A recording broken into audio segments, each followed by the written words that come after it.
Asam naik sampai ke tenggorokan, tapi antasida nggak mempan. Nah ini hati-hati banget, untuk ini bisa jadi refleks atau reflux empedu. Ini terjadi loh dulu sama kakak saya yang kena batu empedu juga. Beda dengan GERD biasa. Jadi reflux empedu, dia itu ketika empedunya itu bocor ke lambung dan naik ke kerongkongan, di kerongkongan sini.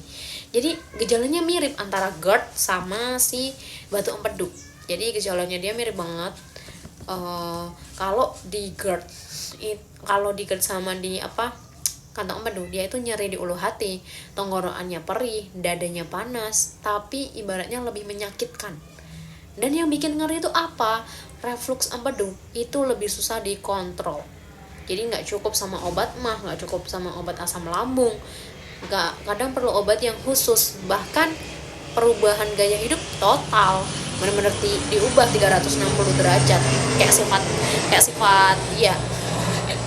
Nah ini kembali lagi ke topik tentang kakak saya itu dulu waktu awal-awal tuh dikira asam lambung. Jadi waktu terkena batu empedu itu dikira asam lambung, periksa ke 3 rumah sakit itu dikasih tahu kalau asam lambung, dikasih obat itu nggak sembuh, malah tambah parah. Dan akhirnya datang ke rumah sakit yang keempat, di situ di USG.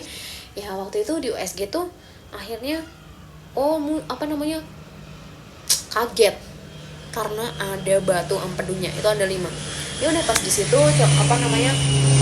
batu empedunya ada 5, itu sama dokter udah istilahnya dikasih waktu anteran, kalau sebulan ke depan nggak membaik, batu empedunya makin buruk, nah itu harus melakukan operasi. Kakakku nggak mau tuh melakukan operasi karena takut sama operasi. Ya jujur aja saya pun takut kalau disuruh operasi, saya takut darah juga sih. Nah akhirnya kakakku coba ikhtiar nyari info sana sini, akhirnya alhamdulillahnya nemu sama herbal Cina. Ya udah posisi di situ nemu sama herbal Cina, konsumsi 2 bulan kurang lebih konsumsi itu